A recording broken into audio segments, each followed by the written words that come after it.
Kalau kita membayangkan sekitar 26.000 tahun yang lalu, diprediksi bahwa manusia itu hidup di dalam gua, dan di dalam gua itu manusia berkoloni. Kenapa mereka berkoloni di dalam gua? Karena mereka merasa bahwa di dunia luar itu adalah dunia yang penuh dengan ancaman, penuh dengan bahaya, penuh dengan misteri, penuh dengan berbagai macam ketakutan. Sampai suatu hari ada ada manusia yang berhasil keluar dan kembali. Karena sebelumnya banyak orang yang memberanikan diri untuk keluar dari gua itu dan tidak bisa kembali lagi tidak pernah kembali lagi ke dalam gua. Akhirnya ada yang pernah kembali ke dalam gua dan menceritakan tentang banyak hal, tentang situasi yang ada di luar gua, dan apapun narasi-narasi tentang monster, dewa, dan seterusnya. Disitulah mereka mendapatkan informasi, orang-orang dalam gua itu mendapatkan informasi. Dan kalau berbicara tentang pendidikan, otomatis orang yang pernah keluar dari gua itulah yang pertama kali akan mengajak anak-anak untuk bagaimana cara keluar dari gua. Nah, disinilah ada peran yang sangat dua hal yang sangat bertentangan sebenarnya antara dunia pendidikan, di mana pendidikan itu mesti diajarkan mengajarkan satu hal yang mungkin tentang hal-hal yang baru, tentang sesuatu yang mesti dipelajari untuk peningkatan diri dan seterusnya. Sedangkan di sisi lain ada keluarga yang tidak menginginkan anak-anak untuk belajar lebih jauh. Taruhlah misalnya suatu hari waktu saya SMP,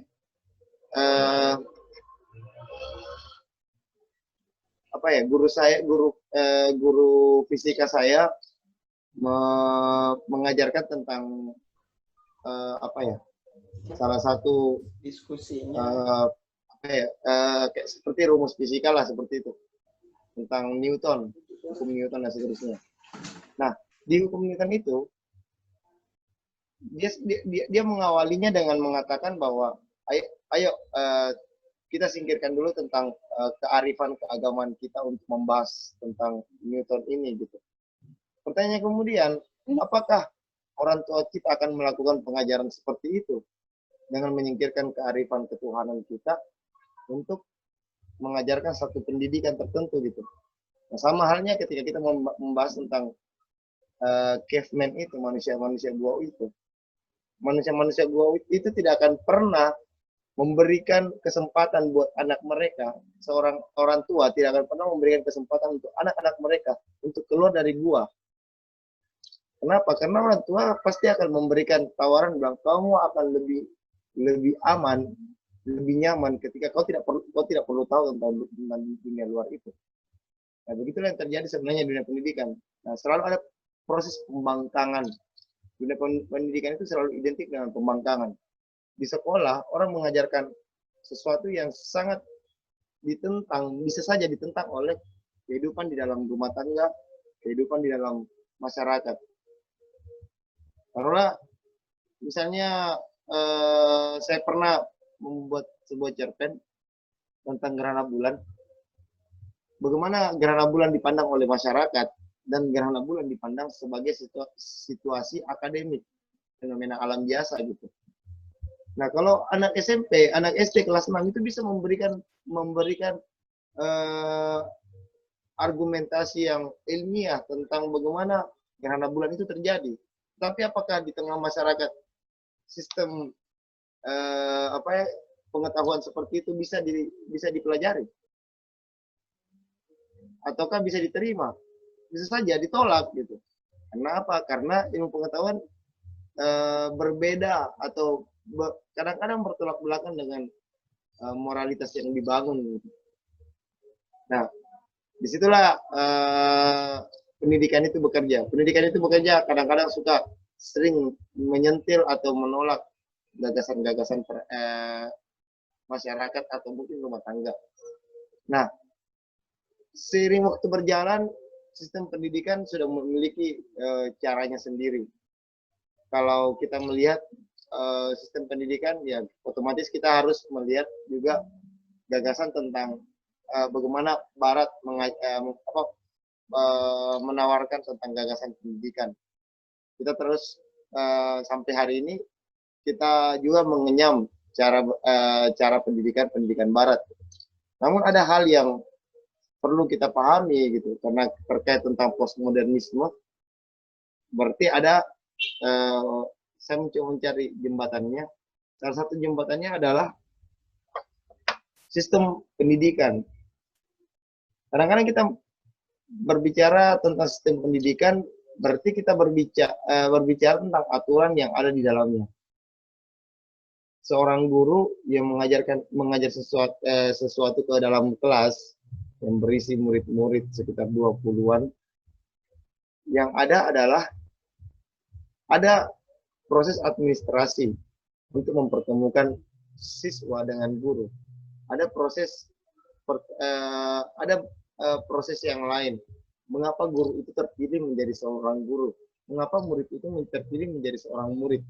Nah, itu ada proses birokrasi, ada proses administrasi, ada proses ada sistemik, dan ada manajerialisme di dalamnya. Nah, kadang-kadang di kampus atau di dunia pendidikan di sekolah, kita hanya fokus kepada manajerialismenya. Bahkan ST Sunardi itu menuliskan tentang manajerialisme. Itu di dalam sistem pendidikan, ternyata pendidikan yang ada di dalam sistem pendidikan di dalam sebuah sekolah itu sebenarnya tidak lebih dari biaya pendidikannya itu tidak lebih daripada 15%. 85% yang lainnya adalah mengatur sistem yang ada di dalamnya. Jadi makin ke sini sebenarnya sistematika pendidikan itu semakin identik dengan sistem administrasi. Nah, makanya kecenderungan masyarakat hari ini, masyarakat era-era keluar dari dunia modernisme ini, malah anak-anaknya diajarkan taruh di Indonesia gitu, lebih banyak dimasukkan ke dalam pesantren ataukah sekolah-sekolah yang boarding house seperti itu, sekolah-sekolah asrama yang sifatnya lebih tradisional ketimbang sekolah-sekolah yang memiliki sistem pendidikan yang paling mutakhir kadang-kadang. Kenapa? Karena kita uang kita, dana kita, uang yang kita bayarkan untuk sekolah itu kadang-kadang lebih banyak membayar sistem ketimbang membayar pendidik gitu, atau pendidikan itu sendiri. Jadi proses kritik mengkritisi di dalam dunia pendidikan juga tidak pernah berakhir. Jadi tidak pernah ada yang final terkait tentang dunia pendidikan itu sendiri. Kenapa? Karena ketika kita mengatakan sistem asrama atau sistem tradisional juga adalah sesuatu yang penting, sistem tradisional itu dibentuk oleh kultur. Apakah semua masyarakat juga dibangun berdasarkan kultur tertentu? Ya, proses pembangkangan juga ada di dalam situ. Apakah standarisasi pendidikan juga sudah terpenuhi? Itu juga akan dipertanyakan di dalam sistem-sistem pendidikan tradisional.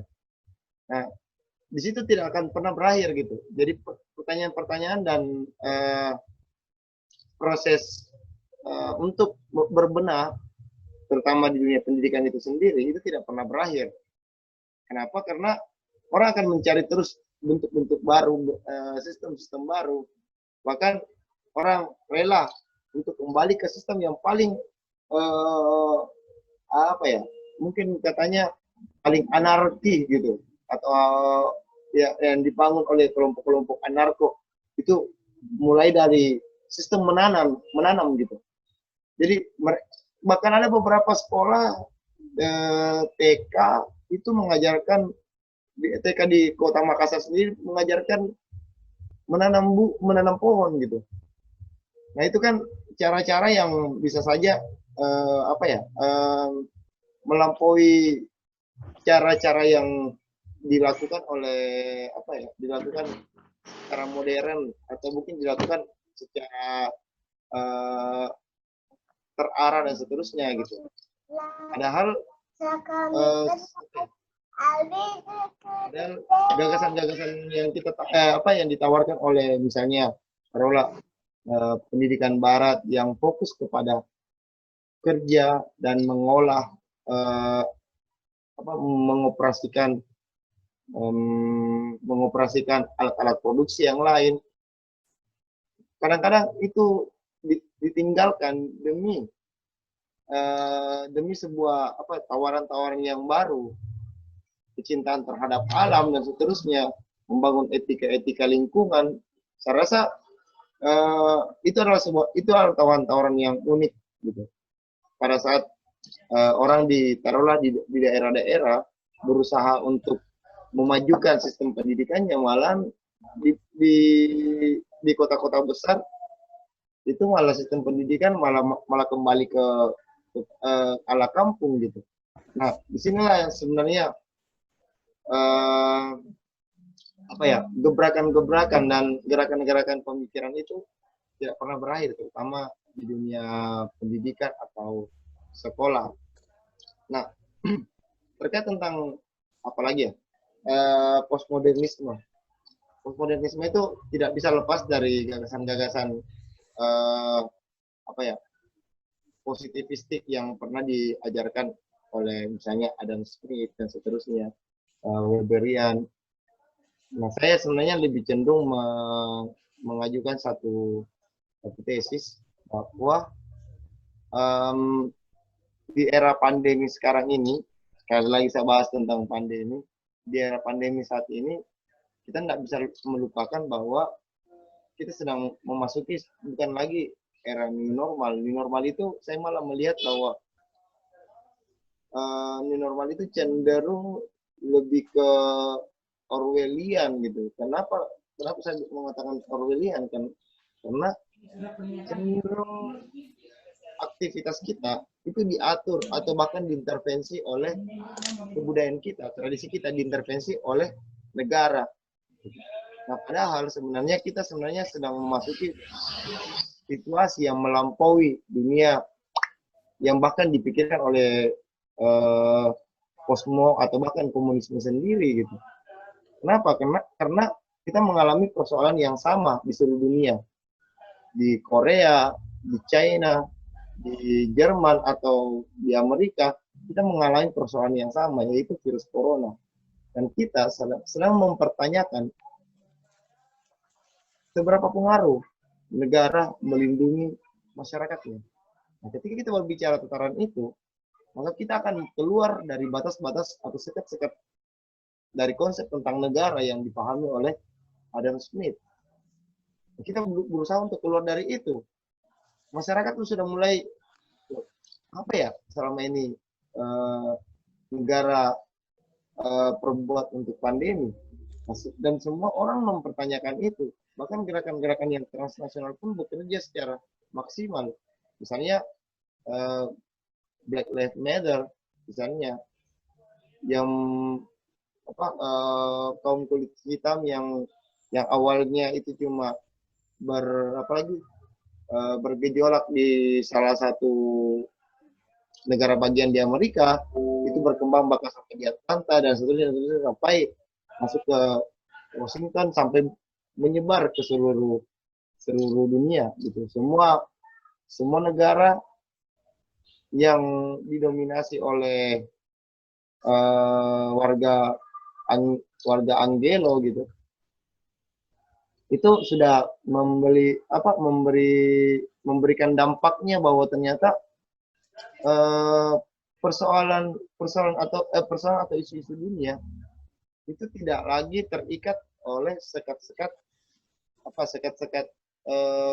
negara gitu.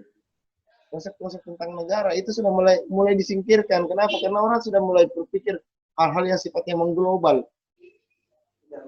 Jadi kita juga berhadapan dengan tapi di sisi lain bicara tentang posmo itu juga menciptakan kerugian juga sisi mata uang. Dia seperti sisi mata uang yang berbeda gitu, tapi dia selalu sama gitu. Contohnya misalnya kasus Pancasila gitu, Undang-Undang RUU HIP. Di tahun 2017 pasca pasca kejadian 212, kadang-kadang ada satu kelompok, misalnya kelompok konservatif Islam yang mengatakan yang kerap dituduh sebagai kelompok-kelompok transnasional, dituduh sebagai kelompok pengacau, bahkan anti Pancasila. Sekarang di saat sekarang itu malah terbalik gitu. Mereka yang lebih Pancasilais dibandingkan orang yang menuduhnya itu. Nah, makanya saya bilang dari awal, sejak awal persoalan politik ini ya, sejak awal saya sudah persoalan ideologi Pancasila itu persoalan politis, nggak usah kita berpihak gitu, karena ujung-ujungnya orang akan berebut pendapat bahwa saya adalah orang yang paling Pancasilais gitu. Nah, di gagasan-gagasan seperti ini, di cara berpikir postmodernisme seperti ini salah satu fenomena postmodernisme, dan saya rasa ketidakadaannya pakem yang apalagi yang tepat atau yang benar atau pakem khusus yang membuat orang mempunyai pijakan terhadap sesuatu itu, membuat orang-orang mempunyai imajinasi yang berlebihan tentang satu hal yang mungkin absurd gitu. Salah satunya adalah Pancasila. Nah, saya harus mengatakan bahwa Pancasila itu absurd karena dia bisa diterjemahkan dia bersifat terbuka gitu. Karena dia bersifat terbuka, maka dia absurd. Dia bukan sesuatu yang terpolakan atau satu punya kaidah tertentu. Dia malah memberikan penjabaran yang cukup luas tentang nasionalisme, tentang kebudayaan, tentang gotong royong, bahkan tentang ketuhanan sekalipun. Kita bebas untuk memberikan tawaran-tawaran seperti itu. Nah, kalau misalnya kondisinya seperti ini, malahan saya malah melihat ada atau tidak adanya undang-undang RUU HIP itu malah konstruksi berpikir orang tentang Pancasila itu sudah memang beragam dan memang tidak bisa disatukan gitu. Nah, kalaupun itu ada upaya untuk menyatukan itu, malahan saya berpikir bahwa kita kembali lagi ke awal-awal berdirinya negara ini. Gitu. Nah, padahal konsep tentang nasionalisme, tentang konsep kenegaraan atau kenegarawanan dan sebagainya, itu sudah mulai warga dunia sudah mulai tidak terlalu berpikir tentang nasionalisme itu sendiri gitu. Kecuali kalau misalnya ada berlanjut lagi Perang Dunia Ketiga, mungkin nasionalisme akan muncul lagi. Nah, nasionalisme itu tidak lebih muncul pada saat mungkin kita menjadi supporter bola saja gitu. Di luar daripada itu, nasionalisme karena kita sebagai warga sipil ya sudah selesai di sana. Kita mengakui diri kita sebagai warga Indonesia saja sudah selesai gitu. Mesti harus membuat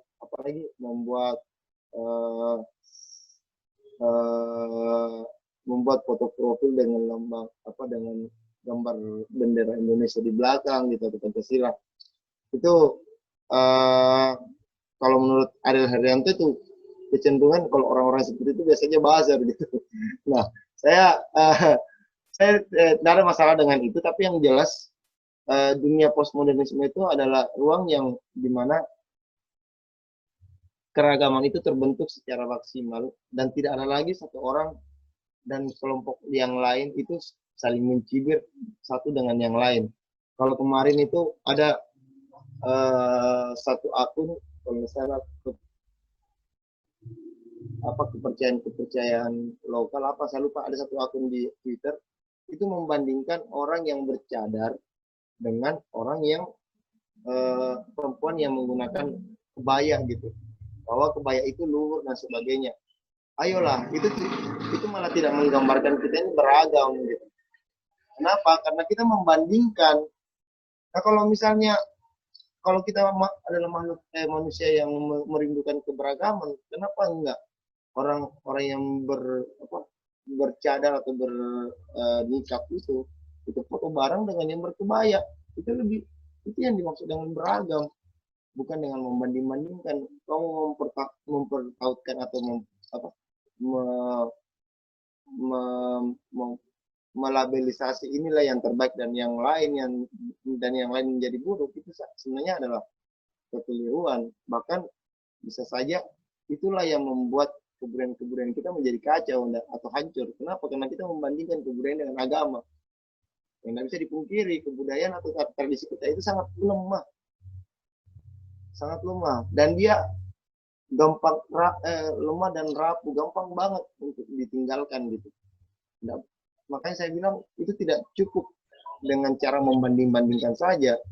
Ya kita berikan kesempatan untuk memilih orang gitu. Jangan membanding-bandingkan.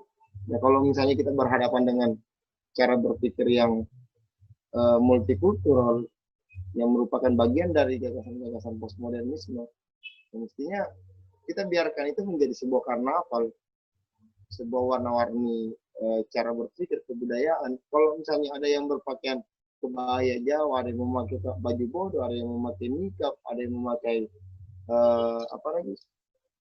pakaian Dayak dan seterusnya, ya biarin aja gitu, kita sama-sama. Malahan itu lebih indah kelihatan ketimbang menjadi manusia yang membanding-bandingkan satu kelompok dengan kelompok-kelompok yang lain. Saya kira ya itu dari saya dulu. Nanti selanjutnya teman-teman yang menjadi peserta di komunitas pustaka ini bisa saling berkolaborasi. Ya, saya kembali ke moderator. Baik, terima kasih atas materinya pada hari ini, sangat menarik materi yang disampaikan. Nah, selanjutnya saya persilahkan kepada teman-teman peserta diskusi untuk bertanya atau sharing.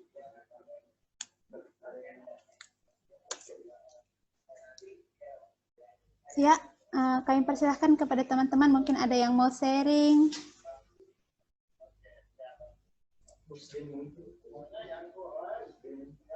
Ya, Musdin.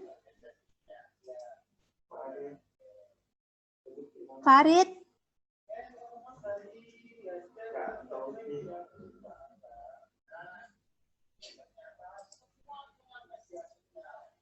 Ya, kami persilahkan kepada Kak Taufik untuk mengajukan pertanyaan atau sharing. Ya.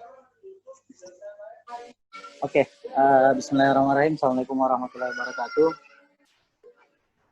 Dengar suaranya ya? Iya, Kak.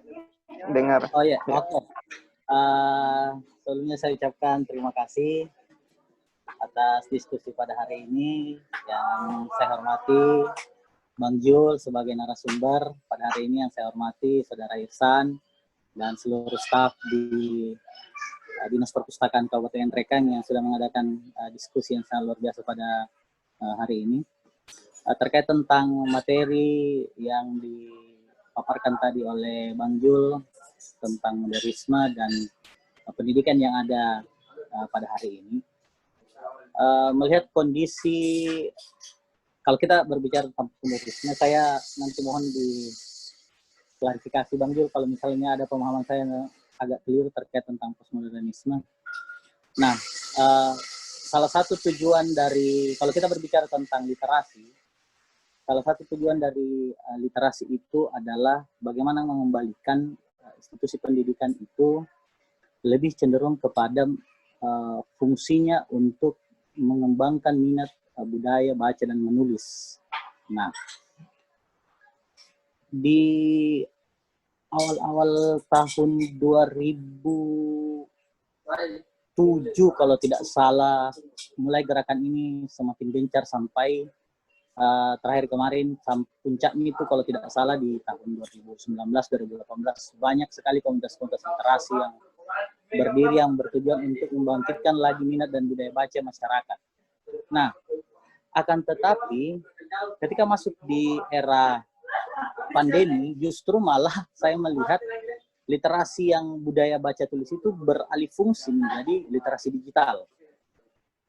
Nah, ketika terjadi alih fungsi dari literasi membaca dan menulis ini menjadi literasi berbasis digital, malah saya melihat bahwa terjadi sebuah dekonstruksi bentuk literasi yang kalau mungkin gerakan literasi itu adalah untuk meminimalisir penggunaan media-media digital yang mungkin akan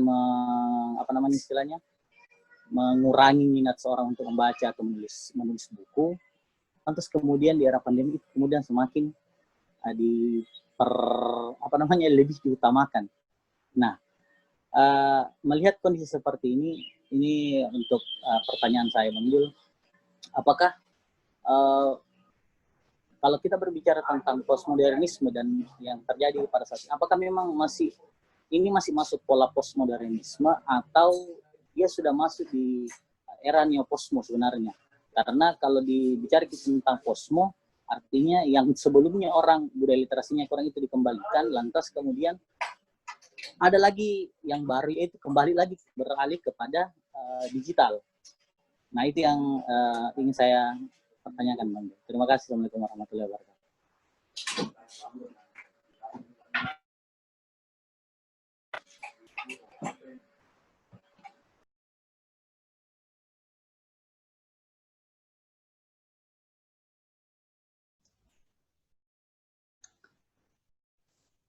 Ya, terima kasih atas pertanyaannya.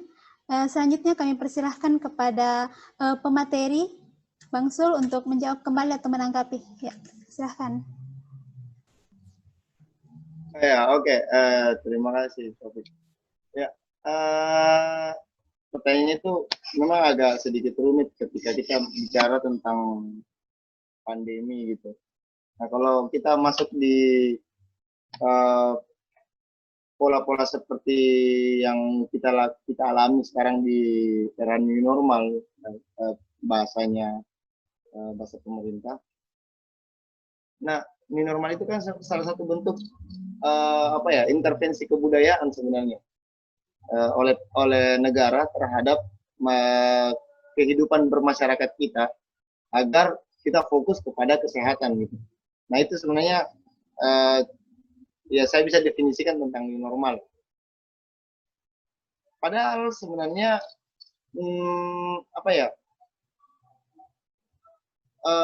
perdebatan tentang misalnya apakah kita waktu di awal-awal ya bulan 4 bulan 5 itu apakah kita harus sholat Jumat di masjid ataukah tidak gitu, itu kan itu adalah dua menciptakan pembelahan pemikiran yang membuat kita dituntut untuk memilih pada saat itu. Karena sebenarnya kita juga tidak memilih dua-duanya sekalipun juga tidak ada masalah gitu. Tapi kita dipaksa untuk memihak salah satu kelompok. Apakah kita adalah kelompok yang sholat Jumat ataukah kelompok yang tidak sholat Jumat? Apakah kita yang masuk dalam kategori yang pergi sholat tarawih dan yang tidak pergi sholat tarawih? Atau bahkan apakah yang pergi ke sholat id ataukah tidak sholat id? Tapi ada bentuk kedewasaan yang muncul ketika perselisihan itu terjadi. Kita membiarkan gitu. Kalau ada orang yang tidak mau menjalani protokol kesehatan, kita ya udah jalan aja gitu. Dan yang tidak mau yang mau menjalankan protokol kesehatan juga tidak ada juga mendapatkan cibiran. Nah, proses yang panas seperti di awal-awal pandemi ini, itulah yang menjadi bahan pembelajaran di masa kita gitu. Walaupun memang kita menemukan ada kelompok-kelompok tertentu, sekelompok orang yang masih memahami bahwa corona ini adalah atau pandemi ini adalah konspirasi gitu. Itu ya terserah gitu, yang membuatnya menjadi anti sains itu terserah.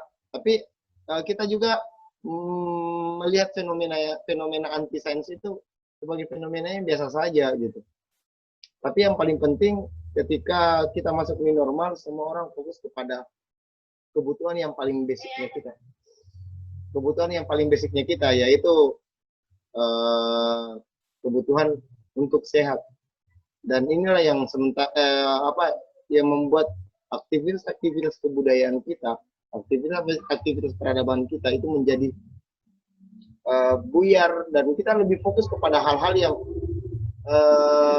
yang paling primer dalam kehidupan kita, yaitu kesehatan kita sendiri gitu. Nah, sekarang pertanyaan kemudian, di mana posisi kebudayaan di tengah pandemi seperti ini? Saya rasa dia tetap ada, walaupun dia bergerak seperti bisik-bisik gitu. Dia tidak semasif seperti sebelum pandemi ini. Bahkan banyak yang mengatakan, terutama beberapa rekan-rekan saya yang bekerja di dunia seni, itu bilang, wah, mati saya, habis kami di dunia kesenian. Tidak ada panggung lagi, kami tidak bisa menciptakan panggung. Ya sebenarnya sih bisa saja, nggak ada masalah. Itu persoalan sebenarnya mengalih mediakan situasi gitu. Jadi kalau misalnya di masa sekarang adalah normal, kita tidak bisa berkumpul ya udah kita alih mediakan ke tempat yang lain gitu. Cuman problemnya orang-orang tidak siap untuk beralih di media yang lain. Jangankan kita berpikir di Indonesia gitu, di Eropa sana saja yang dianggap secara teknologi begitu mutakhir, mereka juga belum siap untuk melaksanakan konser-konser besar gitu. Bahkan ada di Korea Selatan itu sempat ada sih beberapa konser yang dilaksanakan secara webinar gitu. Tapi tetap saja di mata kita itu aneh gitu, kadang kelihatan konser tapi webinar gitu. Itu kayak apa ya? Apa yang itu ajang pencarian bakat yang vokal itu, yang pakai layar, ya semua orang melihat di situ, dia kayak seperti itu bentuknya. Nah, problem kita di sini, mampu tidak kita bukan sebenarnya berdamai dengan COVID sebenarnya seperti apa yang dibahasakan oleh Pak Presiden. Sebenarnya bukan kita berdamai dengan COVID, tapi kita berdamai dengan keadaan. Kita tidak usah bicara tentang ini lagi.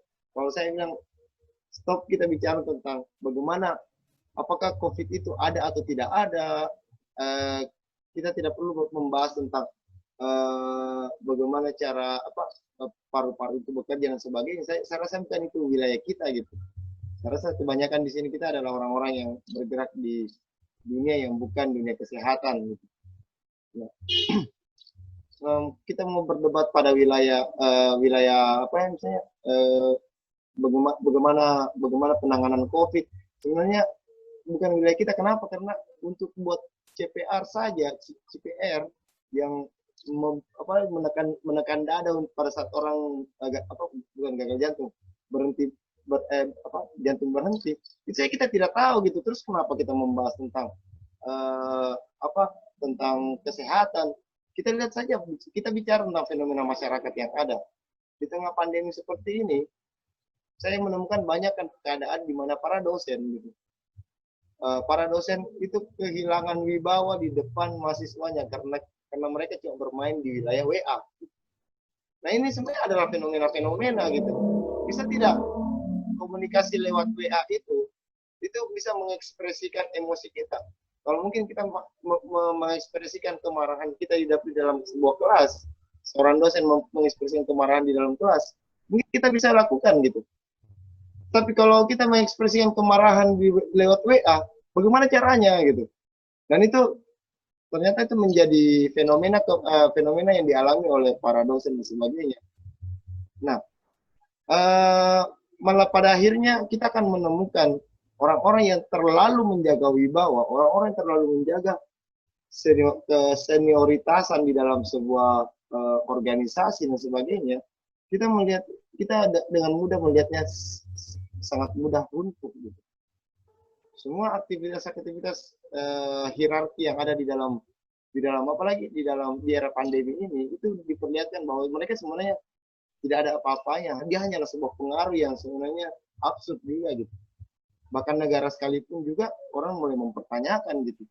Nah, makanya saya bilang di era sekarang itu mungkin bisa saja kita katakan bahwa era sekarang adalah era yang betul-betul memang apa ya, sistem itu orang boleh mempertanyakan apakah sistem itu bekerja dengan maksimal atau tidak gitu. Orang akan bertanya tentang itu. Dan saya rasa semua yang terlibat dalam sistem ini mesti menjawab pertanyaan-pertanyaan itu. Apakah memang bisa kita sama-sama lagi menjadi public dan government gitu. Nah, pertanyaan-pertanyaan seperti ini akan selalu terjawab, selalu ada pertanyaan, ada jawaban, dan ada sanggahan, ada eksklusi dan inklusi dan seterusnya dan seterusnya. Nah, yang membuat kita menjadi sadar bahwa aktivitas kita ini semua aktivitas kita semua ini sebenarnya adalah aktivitas yang sifatnya dialektis, di mana dunia hierarki itu sebenarnya sudah mulai disingkirkan. Saya ada sebuah organisasi di UIN itu, saya nggak usah sebut namanya. Nah, ketika memasuki era pandemi ini, organisasi itu menjadi rapuh gara-gara apa? Misalnya tidak bisa melaksanakan pengkaderan, tidak bisa melaksanakan aktivitas keorganisasian. Kenapa? Karena yang diandalkan adalah senioritas. Nah, ketika senioritas itu sudah tidak ada di era pandemi ini, karena orang tidak bisa bertemu satu sama lain, setiap orang tidak bisa men-set orang yang lain, makanya yang terjadi adalah orang-orang akan cari siapa orang yang paling pantas untuk dijadikan teman ketimbang dijadikan senior. Nah, itulah yang masyarakat di era pandemi ini malah tercipta situasi yang sangat sangat tidak terpusat gitu. Malah tidak ada lagi garis-garis hierarki antara orang-orang yang kelompok-kelompok yang memiliki power dan kekuatan orang-orang yang tidak memiliki power. Kenapa? Karena sosmed adalah ruang yang bebas untuk berbicara. Nah, disitulah media kita pada saat kita masuk di mulai dari era pandemi menjadi masuk era normal ini. Dan efeknya yang terjadi adalah kita menjadi orang yang sangat egaliter gitu. Orang yang masih menjaga wibawa, dia akan tersingkir dengan sendirinya. Masyarakat kita adalah masyarakat yang sangat egaliter. Kita akan masuk ke dalam situasi yang sangat egaliter di masa yang akan datang nanti. Dan saya rasa itu yang akan bertahan selanjutnya. Gitu. Saya kira itu.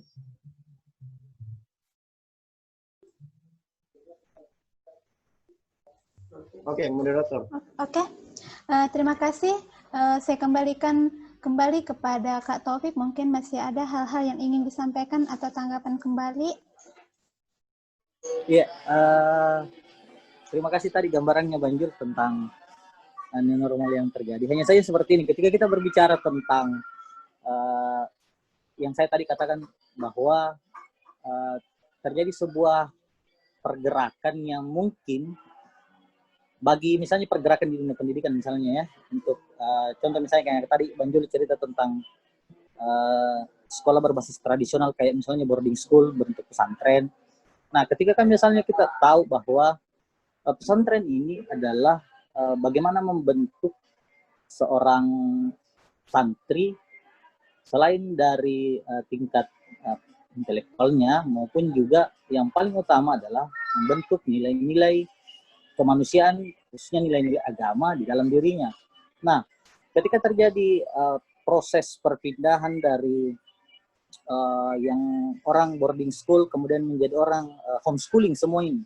Kalau dulu mungkin kita berbicara tentang homeschooling itu masih hanya segelintir orang yang mengadakan homeschooling. Hanya misalnya orang-orang yang memang kayak artis yang tidak sempat untuk mengikut pendidikan secara reguler, makanya mereka mengadakan homeschooling. Tetapi di era pandemi, homeschooling itu adalah untuk semua siswa dan mahasiswa yang ada di Indonesia itu harus homeschooling. Nah, ketika berbicara tentang penanaman baik itu akademik maupun nilai, saya pikir ada hal yang akan miss di situ, ada hal yang akan hilang. Nah, kalau kita menggunakan kacamata postmodern, Bang, apakah memang postmodern harus selalu menuntut adanya gap yang seperti itu ketika postmodern itu sudah terjadi di satu, misalnya di suatu negara, suatu daerah, atau apalah, kalau misalnya ada terjadi case-case tertentu seperti yang terjadi sekarang ini, apakah ada struktur yang dulu sebelumnya itu pakem, apakah harus struktur itu kemudian secara baik perlahan ataupun secara langsung, karena ini sifatnya dadakan, itu harus langsung berubah. Karena contoh misalnya aturan dari hasil keputusan dari Menteri Pendidikan untuk mulai dari TK sampai SMA itu dibagi klaster, ada klaster wilayahnya tertentu, di mana ada yang untuk zona merah dan zona kuning itu masih dalam tahap tidak boleh ada namanya tatap muka, tetapi untuk zona hijau itu harus diberlakukan tatap muka dengan protokol kesehatan. Nah, sementara untuk di tingkat perguruan tinggi ini malah online total. Nah, ini yang kemudian saya ingin coba diskusikan sama Bang Jul. Apakah memang keputusan seperti itu adalah keputusan yang memang pola pemikiran yang akan dilahirkan oleh orang-orang yang berpikiran modern seperti itu. Contoh misalnya kayak kita kan tahu Menteri Pendidikan ini kan orang yang notabene-nya pendidikannya itu bukan di Indonesia, sehingga ketika dia mengambil keputusan maka tolak ukurnya itu adalah berbasis, dia selalu menganggap bahwa di Indonesia ini semua sama. Misalnya keputusan yang di Jakarta itu juga bisa diterapkan di Rekang misalnya, di Pinrang, di daerah-daerah yang belum tentu itu juga bisa diterapkan. Nah, apakah memang seperti itu polanya, Bang? Kalau misalnya kita berbicara tentang bentuk postmodernisme, harus ada terjadi dekonstruksi seperti itu? Ya, silakan Bang. Iya. Oke, moderator ya, saya langsung jawab. Ya, saya rasa gini, kalau berbicara tentang homeschooling pra pandemi ini, ya homeschooling itu sebagai, selain dia menjadi sebuah gaya hidup, dia juga menjadi sebuah alternatif dunia pendidikan gitu. Malahan homeschooling itu malah menawarkan menawarkan gagasan yang egaliter antara siswa dengan guru, karena guru secara tegas dibayar oleh siswanya gitu.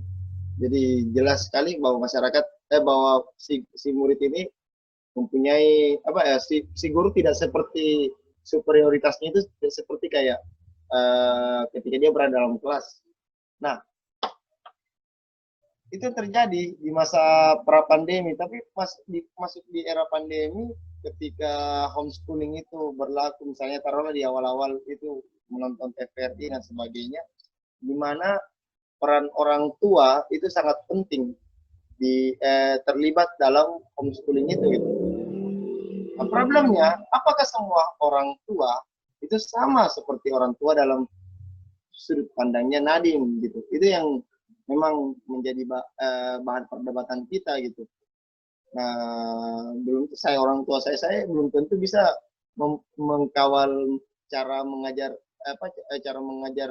sesuai dengan kurikulum, bagaimana guru mengajarkan kepada saya gitu. Nah, apalagi kalau misalnya, mohon maaf, kalau di daerah-daerah orang-orang tua kita belum tentu bisa, jangankan kebanyakan ya, orang-orang tua masih tamat SMA saja belum bisa gitu di masa lalu gitu. Nah, terus dia mau mengajarkan sistem mengawal kita untuk homeschooling, itu sangat konyol namanya sih sebenarnya. Tapi ya yang paling penting ya sebenarnya homeschooling, sebenarnya posmo itu tidak bisa diintervensi gitu. Dia harus bekerja secara natural.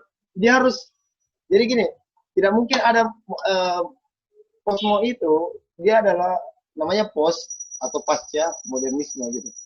Sebuah era di mana dia sudah melewati era modernisme, baru masuk ke pengalaman kritisnya gitu, yaitu postmodernisme. Nah, masyarakat daerah kita, masyarakat di daerah kebanyakan belum masuk di era modernisme, tapi dituntut berpikir secara posmo. Itu kan membuatnya menjadi cukup kacau yang akhirnya mereka mempelajari situasi yang sangat alternatif pada saat mainstreamnya saja itu belum dia tahu seperti apa. Nah, itu yang tidak yang keliru. Seperti halnya kayak apa ya, kayak mahasiswa baru yang langsung diajarkan oleh seniornya Das Kapital gitu. Itu kan Das Kapital adalah salah satu cara berpikir alternatif sebelum makanya dia harus selesai dulu di filsafatnya dulu baru masuk di pemikiran alternatifnya gitu. Jadi itu yang apa ya, yang perlu diketahui bahwa sebenarnya postmodernisme itu adalah sebuah pemahaman kritis, gitu. bukan sebuah masa. Kalau ada yang menyebutnya satu masa, tapi kalau saya meyakini dia adalah sebuah pemikiran di mana konstruksi modernisme itu, konstruksi modernitas itu kita sudah mapan di wilayah itu, dan ketika kita sudah mapan di wilayah itu, kita akan meminjam cara berpikir lama, kita akan meminjam cara berpikir identitas kita, ada cara berpikir lokalitas kita berpikir cara berpikir dengan menggunakan cara berpikir yang bahkan di era pra-Renaissance, kita menggunakan cara-cara berpikir itu, seperti halnya kayak misalnya ala pesantren. Ala pesantren itu adalah cara berpikir yang sebenarnya cukup posmo gitu. Kenapa? Karena ya mungkin dia bisa katakan postkolonial gitu. Sistem pendidikannya sangat kolonial, tetapi cara menerapkannya adalah cara penerapan ala tradisional. Itu adalah penggabungan yang sangat perkawinan sangat apik gitu. Nah, pemikiran-pemikiran seperti inilah yang terus akan jalan gitu, mengkritisi cara berpikir modernisme yang penuh dengan sistem administrasi dan sistem manajerialisme yang terlalu berlebihan. Nah, itu yang sebenarnya ditawarkan oleh cara berpikir yang postmodernisme. Nah, kalaupun tadi misalnya kembali ke homeschooling dan sebagainya, saya rasa homeschooling yang diterapkan oleh orang-orang tua pra pandemi itulah yang tepat gitu, dibandingkan homeschooling yang dilakukan oleh oleh negara gitu. Minta maaf kalau misalnya di Kementerian Pendidikan itu terlalu mengeneralisir semua orang tua, bahwa orang tua itu sama gitu. Tidak, mereka tidak sama. Mereka tidak semuanya punya pemikiran modern. Bahkan ada yang mengatakan bahwa di Indonesia itu kerja keras itu dianggap sebagai sebuah ikhtiar gitu, dianggap sebagai sebuah cara yang sangat romantisisme untuk membahas tentang bagaimana menjadi orang kaya gitu. Padahal sebenarnya di Indonesia sendiri untuk menjadi orang kaya, kamu harus memiliki orang tua kaya dulu gitu. Kamu harus memiliki ya minimal kamu harus berada di lingkungan orang kaya dulu baru bisa menjadi orang kaya. Nah, itulah yang terjadi di Indonesia itu menurut salah satu artikel yang saya retweet di Twitter saya. Itu menarik banget gitu, bahwa sebenarnya kamu tidak ya kalaupun kita bicara tentang keajaiban, bahwa ada orang-orang tertentu yang mendapatkan keajaiban, itu juga adalah orang-orang pilihan gitu, bukan orang semua orang karena yang disebut adalah orang-orang tertentu gitu, bukan semua orang mempunyai kesempatan yang sama. Tidak, selalu ada sekelompok orang yang mempertahankan satu dinasti, satu circle, satu lingkaran yang mereka akan terus bertahan menjadi sesuatu yang mereka inginkan. Sedangkan kelompok yang lain yang banyak itu tetap akan menjadi miskin gitu. Nah, bagaimana kelompok yang miskin ini, yang orang tuanya miskin ini, yang tidak mempunyai pendidikan ini, harus dilibatkan dalam homeschooling. Ya, akhirnya yang terjadi adalah dia akan menjadi seperti orang tuanya gitu, yang tidak tetap juga memiliki pendidikan yang rendah. Kenapa? Kenapa anak-anak disekolahkan? Karena kebanyakan di Indonesia orang tuanya tidak bisa mendidik dengan baik gitu. Belum tentu orang tua yang baik itu bisa memberikan pendidikan yang baik gitu. Belum tentu kan, selalu dipertanyakan lagi. Nah, terus kalau misalnya sekolah tidak bisa memberikan tawaran itu ya, eh, ya untuk sementara saya katakan ya kita bubar dulu gitu di dunia pendidikan, selesai dulu kita tidak bisa menjawab apa-apa tentang dunia pendidikan, habis kita untuk sekarang gini. Ya kecuali kalau misalnya kita mempunyai sistem yang bagus yang bisa diterapkan di seluruh Indonesia ya silakan kita gunakan, tetapi untuk saat ini ya mungkin cara yang paling pengorbanan yang paling bagus adalah menunggu. Saya kira itu saja dulu. Ya, Ya, Kak Taufik, tanggapannya disimpan dulu ya. Kita persilahkan kepada teman-teman yang lain yang ingin memberikan pertanyaan atau tanggapan. Ya, mungkin Ban Musdin, silahkan.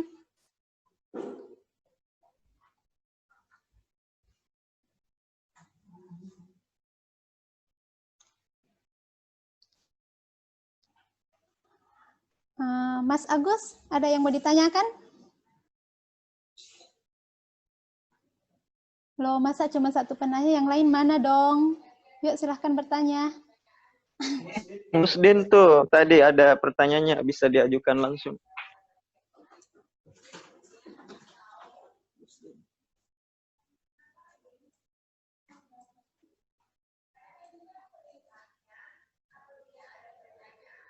Ya, Bang Musdin.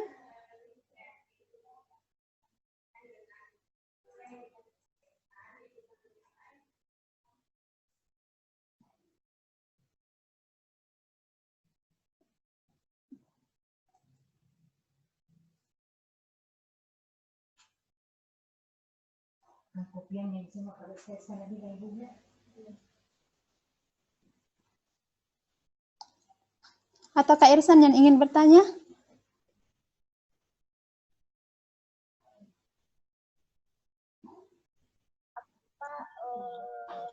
Oke, baik, saya isi untuk sambil menunggu teman-teman yang lain. Ya, Assalamualaikum warahmatullahi wabarakatuh. Terima kasih Banjul sudah berpartisipasi. Ada di sini Kak Opi dan teman-teman semua. Jadi memang kami ini mengadakan diskusi itu masih memancing-mancing Banjul. Jadi kalau kelihatan sedikit peserta di sini ya mohon dimaklumi karena ini mungkin bagian dari upaya yang ya harus dimaksimalkan. Jadi kami akan selalu berupaya memantik. Jadi kita juga reuni di sini kayaknya.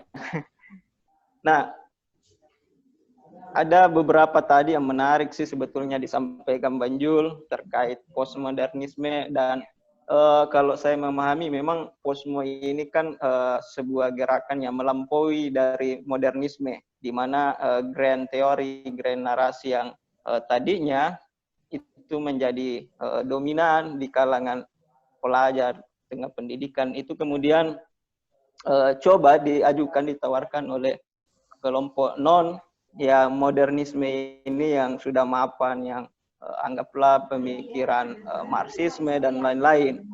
Nah, barangkali ini yang kemudian mau ditawarkan. Ada semacam apa ya perlawanan yang tidak secara langsung tapi diajukan secara natural. Nah, ini kira-kira tanggapan Banjul terkait bagaimana gerakan lokal yang selama ini ada di daerah, apakah harus mengajukan apa tawarannya dengan teori atau haruskah dalam bentuk tekstual untuk menjadi posmo seperti itu, ataukah posmo itu adalah teori itu sendiri atau di luar dari teori? Itu pertanyaan mendasar sebetulnya. Terima kasih. Ya, silahkan Banjul. ya, wah itu ya saya rasa itu pertanyaan yang berat ya dari Irsan. Kalau kita kembali ke misalnya tentang masyarakat daerah, masyarakat di daerah, saya merasa ya mungkin agak ribet ini. Sorry. Tadi, ya, jadi saya lanjut. Misalnya gerakan di perkotaan itu adalah yang dilakukan adalah misalnya dengan menanam gitu. Berusaha untuk swadaya pangan supaya bisa menjaga ketahanan ekonomi atau pangan di keluarga. Tapi apakah di masyarakat di daerah itu menggunakan gerakan itu? Saya rasa tidak. Kenapa? Karena di daerah orang sudah mengalami sudah menjadikan kultur menanam itu sebagai kultur kebudayaan. Nah, saya rasa kembali ke misalnya di dunia orang semua melakukan tindakan-tindakan alternatif di perkotaan gitu.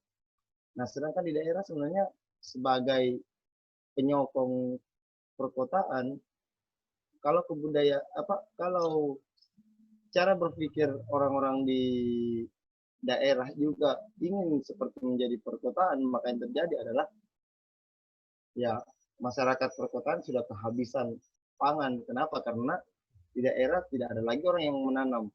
Nah, di situ sebenarnya penyangga ketahanan pangannya masyarakat gitu. Nah, sebenarnya kalau gerakan yang ya saya harus bedakan gitu. Kalau misalnya di tengah-tengah perkotaan itu seperti yang banyak orang katakan nih, bedakan antara bahaya dan takut gitu. Bahaya itu adalah sebuah indikator-indikator yang harus kita lakukan agar tidak terdampak oleh salah satu peristiwa gitu, atau misalnya pandemi, ya kita harus ikuti prosedurnya. Tetapi ketakutan itu adalah sesuatu yang diwacanakan, diberikan. Nah, kadang-kadang kita lebih banyak termakan hoax gitu ya, yang membuat kita mau juga ikut-ikutan takut. Padahal sebenarnya di daerah tidak ada yang perlu ditakuti gitu. Kalau mau bilang ada pandemi di sana, saya rasa di Entrekan sendiri misalnya itu cuma ada satu kasus kalau saya tidak salah, itu sudah dibawa ke Makassar, dan saya menemukan satu juga yang lain itu yang duta COVID yang mengalami yang di karantina di mana lagi di Makassar, dan saya rasa tidak ada yang terlalu signifikan di sana, kecuali kalau misalnya ada sebuah kedatangan yang begitu besar, pasti saya yakin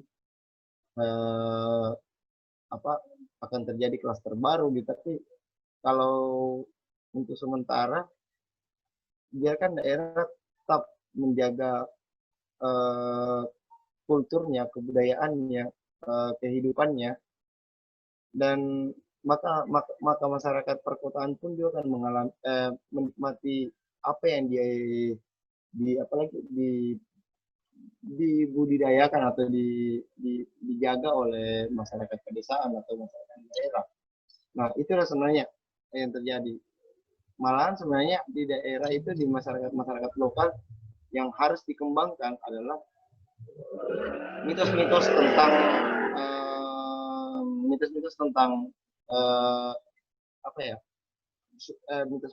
tentang identitas lokal mereka gitu. Agar agar mereka lebih mencintai identitas mereka sebagai masyarakat tertentu. Karena identitas itu ya, your culture is your brand gitu. Budayamu itu adalah brand kamu gitu. Kamu orang apa? Saya orang ini gitu. Saya orang Entrekan, saya orang Sopeng, saya orang Parepare, saya orang ini.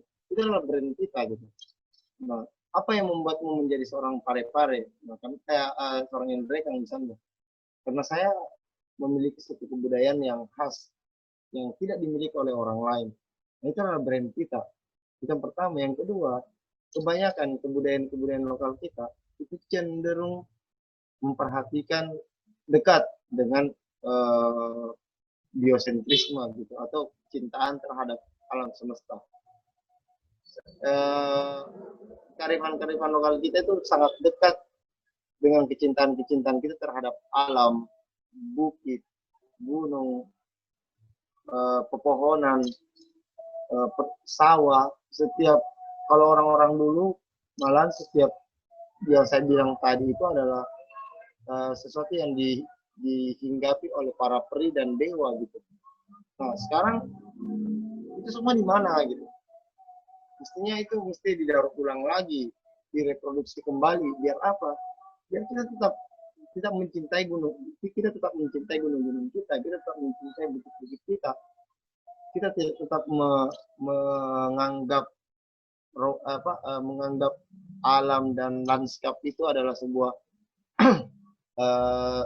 romantisme yang tidak boleh dihilangkan gitu sebisa mungkin oleh kerakyatan kita gitu. Nah itulah yang sebenarnya harus dimiliki oleh masyarakat lokal kita. Nah, sedangkan masyarakat urban sudah kehilangan itu semua.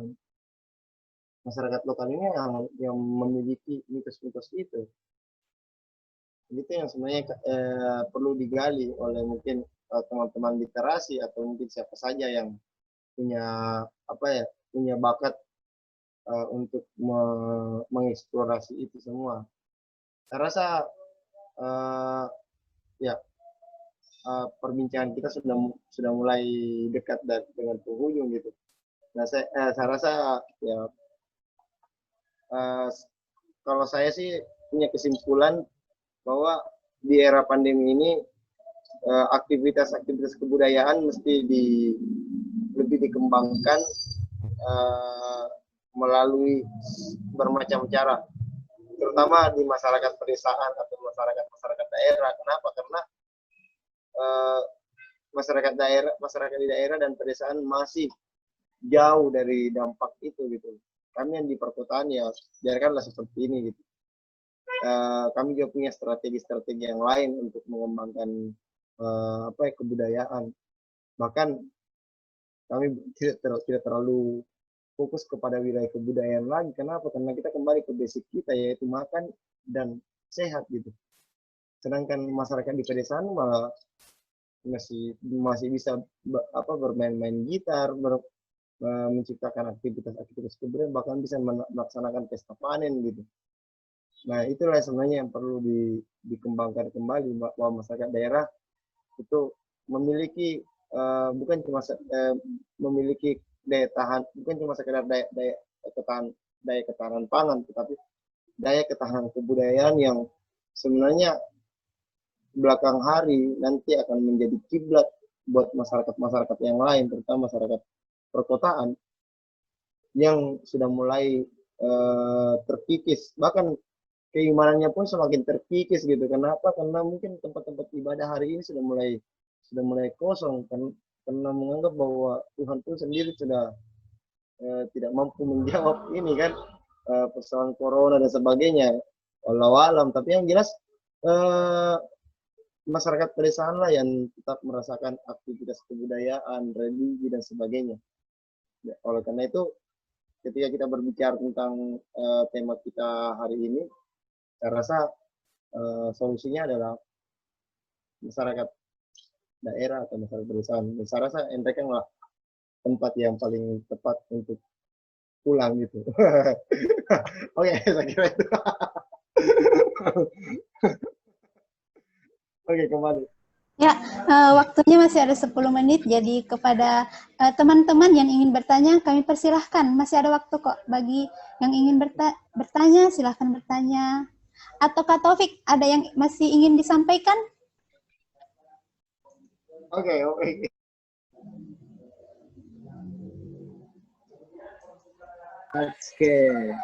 Tunggu dulu. Oke. Begini Bang Jules, ini kembali lagi terkait tentang bagaimana sebenarnya posisi literasi ini kan. Literasi hari ini, ketika kita berbicara tentang yang tadi Bang Jules sampaikan itu adalah beberapa kan lembaga-lembaga kekaderan itu kan memang cenderung untuk mendorong aktivitas literasi. Nah, masalahnya ketika posisi seperti sekarang ini justru malah saya menemukan beberapa kasus, khususnya untuk teman-teman sendiri. Ketika kita berbicara tentang alih bentuk gerakan literasi yang dari literasi membaca dan menulis, kemudian alih bentuk menjadi literasi digital, malah terkesan bahwa mereka terkesan malah abai. Contoh misalnya, kegiatan hari ini kan sebenarnya salah satu bentuk kegiatan literasi digital. Akan tetapi, ketika kita menyampaikan kepada teman-teman bahwa ada sebuah bentuk kegiatan literasi digital, mereka cenderung malah lebih banyak berpikir. Entah mungkin karena keterbatasan kuota misalnya, atau keterbatasan jaringan, atau apalah. Tapi setidaknya kan, saya pikir kalau kita berbicara keterbatasan jaringan, ya hari ini mungkin semua tempat sudah ada jaringan. Kecuali memang dia lokasinya memang sangat jauh di pedalaman. Nah, efektivitas gerakan literasi di masa inilah yang kemudian menjadi sebuah kekhawatiran bahwa ada apa namanya istilahnya, apa yang selama ini diperjuangkan oleh teman-teman itu sebenarnya sedikit menemui jalan buntu hari ini. Kenapa? Karena di mindset orang itu literasi ya harus seperti itu, harus kita ketemu, mereka membaca. Sama contoh misalnya kayak teman-teman bapak dan ibu yang bekerja di perpustakaan daerah misalnya di NTT, mungkin beberapa hari belakangan sebelum masuk di masa pandemi ini mungkin masih banyak orang yang datang, tapi karena masa pandemi akhirnya sudah semakin sedikit orang berkurang. Sama dengan contoh misalnya kayak saya di kampus di Yayan Parepare, dulu perpustakaan itu selalu ramai, tetapi karena masa seperti sekarang seperti ini malah perpustakaan itu sudah sangat jarang orang yang datang. Kenapa? Karena setiap kali orang ingin mencari referensi terkait tentang seperti itu, malah lebih banyak ditemukan dalam kegiatan-kegiatan seperti ini justru yang mereka sendiri tidak ikuti. Nah, kira-kira Wanjul, menurut solusi yang paling tepat kalau misalnya kita mau membuat sebuah gerakan literasi digital seperti sekarang ini, bagaimana selain kesadaran diri yang harus kita berikan kepada mereka? Saya tadi sebenarnya terserah juga menyampaikan sama teman-teman mahasiswa untuk ikut kegiatan ini, tetapi saya lihat juga mereka banyak yang komplain katanya karena jaringan atau apa, dan saya tahu, dan begitulah kondisi yang kami rasakan ketika kita sebagai tenaga pendidik mengajar seperti itu. Kadang-kadang kita harus kita harus terhalang oleh hal-hal yang sifatnya berbentuk digital seperti ini. Nah, bagaimana kira-kira solusi yang tepat? Apakah selain yang seperti ini mungkin kita bisa buat misalnya kalau memang kita mau masuk istilahnya new normal, ya kenapa tidak kalau misalnya kita buat satu kegiatan yang memang tidak usah lagi seperti ini, kita langsung saja ketemu langsung seperti itu dan tetap menjalankan protokol kesehatan, atau memang harus seperti ini sampai ya tidak, karena hasil penelitian tadi saya baru baca di Detik, hasil penelitian dari salah satu profesor kesehatan di New Zealand mengatakan bahwa corona ini tidak ditahu sampai kapan. Ini belum ada ditahu sampai kapan, dan kalau bicara seperti ini, kalau kita terjemahkan, kalau kita aplikasikan ini di Indonesia, maka yakin bahwa Indonesia juga akan seperti ini, tidak tahu sampai kapan. Jadi seperti itu, Bang. Bagaimana kira-kira solusi yang tepat setidaknya supaya ada juga kita yang sebagai tenaga pendidik ini selain transfer ilmunya, transfer nilainya juga bisa tetap berjalan untuk teman-teman yang untuk adik-adik misalnya adik mahasiswa ataupun teman-teman yang bergelut di organisasi, agar tetap transfer ilmu dan transfer nilai di organisasi itu juga tetap berlangsung seperti sedia kala. Silakan, Bang. Ya, silakan Pak Nusur. Oke, thank you. Saya rasa begini, hal yang paling penting sebenarnya, saya juga sebenarnya mau tidak mau harus untuk menjawab pertanyaan ini harus menggunakan cara berpikir yang Darwinis banget gitu. Intinya ya siapapun yang bisa beradaptasi, dialah yang akan hidup gitu. Itu yang selebihnya akan tertinggal jauh di belakang. Ketika orang semua tidak memiliki, ya saya juga menghadapi juga persoalan seperti itu. Saya di jurusan sastra Inggris, sementara mau bikin pertunjukan exhibition, yaitu pertunjukan tahunan, dan ternyata untuk reading saja, reading naskah itu, naskahnya Oedipus Rex, kami reading itu sampai minggu 2 hari untuk satu kali rolling reading saja melalui WA. Itu voice note. Itu hancur banget gitu. Saya bisa melakukan reading itu bisa sampai 5 kali dalam sehari. Tapi ketika melalui voice note di lewat WA itu malah 1 minggu 2 hari untuk mendapatkan satu kali rolling. Selesai ini, satu kali reading naskah. Nah, itu yang saya alami. Dan memang yang di kepala saya cuma satu gitu. Kalau misalnya mereka memang tidak bisa menghadapi menghadapi pandemi ini dengan berusaha untuk beradaptasi dengan lingkungan, maka saja tidak mungkin membiarkan gitu. Mungkin dia seperti Taufik yang sebagai pengajar, tidak mungkin dosen tidak mungkin membiarkan juga mahasiswanya ketinggal jauh di belakang gitu. Tapi yang paling penting adalah ya kita terus memberikan motivasi, dan semua kata-kata bijak itu sudah tertanam itu semua di grup WA semua, hanya untuk membuat mereka terus termotivasi agar mereka bisa terlibat dalam tim dan seterusnya. Saya rasa itu yang saya alami gitu. Belum lagi kalau misalnya kelas-kelas yang formal yang lain. Nah, hal yang bermain-main seperti itu saja itu membutuhkan strategi yang begitu rumit, apalagi ketika itu masuk ke wilayah yang sangat formal gitu, perkuliahan. Memang kita dituntut untuk selalu memberikan motivasi saja, karena untuk memberikan intervensi berupa skor rendah atau apa dan sebagainya, mereka tidak terlalu pusing dengan hal seperti itu. Nah, kalau dihadapkan dengan masa-masa seperti ini, mestinya kita ya lebih bijaksana lah untuk melihat keadaan ini sebagai sebuah pengalaman strategis, agar kita melihatnya itu sebagai kita harus berubah, kita harus berbenah. Mungkin kalau kemarin kita saya bahasakan yang di awal-awal, kemarin kita mesti selalu menganggap itu sebagai sebuah peristiwa ini, peristiwa yang kita hindari, dan tugas kita hanya satu, menunggu dan terus menunggu. Nah, sekarang tidak gitu, kita harus lebih strategis bekerjanya. Seperti saya bahasakan sebelumnya, dosen-dosen dan para guru itu bekerja memberikan instruksi kepada mahasiswa dan atau siswanya itu melalui pendekatan yang sangat intervensi. Sekarang tidak bisa lagi. Nah, yang harus kita lakukan adalah egaliter, bersama-sama dengan mereka, sama-sama bekerja dengan mereka, saling memotivasi. Kita bekerja dalam tim, antara mahasiswa dengan dosennya, ya kita bekerja dalam tim gitu. Saya yang punya pemikiran, kalian yang memiliki tangan-tangan untuk bekerja gitu. Nah, jangankan hal seperti itu, pekerjaan-pekerjaan yang profesional sekalipun juga, saya menemukan beberapa orang yang menjadi bos itu juga tidak bisa memberikan instruksi berlebihan kepada orang-orangnya, karena mereka tahu itu sangat berat untuk dibuat instruksi di tengah-tengah pandemi seperti ini. Nah, oleh karena itu sebenarnya ya di samping kita menerapkan sistem seleksi alam, ya, yang kita terapkan juga adalah lebih ke wisdom gitu, lebih ke kebijaksanaan, agar lebih wise, agar semua orang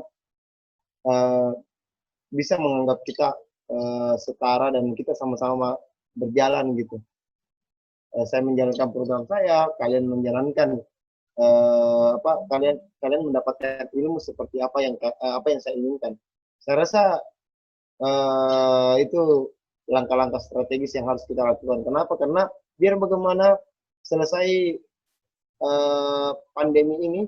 selesai masa pandemi ini, misalnya taruhlah ada rentang waktu ke depan kita bisa betul-betul menyelesaikan, para petugas medis kita bisa menyelesaikan pandemi ini dan menemukan vaksin. Saya yakin pola-pola seperti webinar seperti ini akan tetap terpakai. Kenapa? Karena ini sangat efektif loh. Saya tidak perlu diberikan uang transportasi oleh Icang untuk berangkat pergi ke Kendrekang. Saya bisa bicara secara langsung gitu dengan teman-teman yang ada di sini. dan bahkan diskusi-diskusi internasional yang bisa menghabiskan banyak dana sekitar 20 jutaan untuk per satu pemateri. Metode webinar ini adalah paling efektif dan ini akan tetap terpakai sampai pandemi ini selesai juga. Saya rasa banyak hal yang perlu kita pelajari dari pandemi ini, dan ini bisa menjadi konsep yang paling alternatif dan bisa menjadi bahkan bisa membuat kita merasa nyaman dengan sistem seperti ini, termasuk dengan gerakan-gerakan literasi. Nah, kalau saya kemarin sempat buat ini penerbitan, saya ada beberapa penulis-penulis saya yang bilang, ya saya mau menerbitkan buku Kak. Dan saya bilang sama mereka, orang sekarang membaca buku itu bukan lagi buku yang dia beli gitu, tapi buku-buku lama yang belum dia baca gitu. Tidak ada lagi orang beli buku sekarang. Nah, ini problem kita di masa sekarang gitu. Nah, oleh karena itu, kalaupun memang juga perpustakaan hari ini mulai sepi dan sebagainya, ya memang karena orang kembali ke kebutuhan paling basic. Kita mesti harus paham tentang itu. Tapi tetap langkah-langkah strategis harus tetap berjalan. Kita menawarkan buku-buku, kita menawarkan review-review buku agar orang terpancing untuk membaca buku. Saya rasa itu, dan kita bisa melihat juga terakhir ya dari saya terkait tentang literasi. Saya bisa katakan bahwa gerakan literasi yang ada di perkotaan dan yang ada di daerah itu cenderung mengikuti budaya pop. Saya harus mengatakan itu. Kalau bahasanya Taufik itu adalah di kafe-kafe kenapa mesti banyak ada buku-buku, itu namanya selling experience gitu.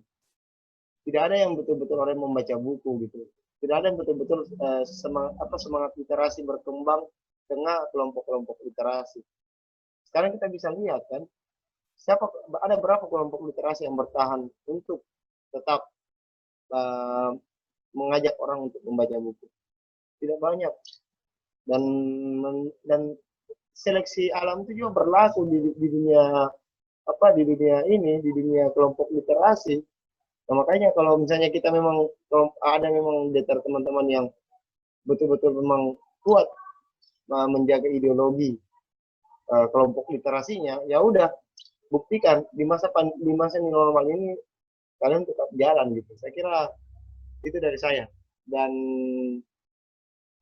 ya semoga akan ada diskusi-diskusi lebih banyak lagi terkait tentang tema-tema seperti ini. Ya. Terima kasih Bansul atas materinya pada hari ini dan tanggapan-tanggapannya. Materi pada hari ini sangat menarik sekali. Semoga teman-teman partisipan yang lain juga bisa mengambil manfaat dalam hasil dari diskusi pada hari ini. Ya, karena waktu sudah menunjukkan pukul 4, diskusi pada hari ini kami tutup. Terima kasih. Semoga kita diberikan kesehatan, sehat-sehat walafiat, dan bertemu kembali pada diskusi berikutnya. Ya, terima kasih. Assalamualaikum warahmatullahi wabarakatuh. Waalaikumsalam warahmatullahi wabarakatuh.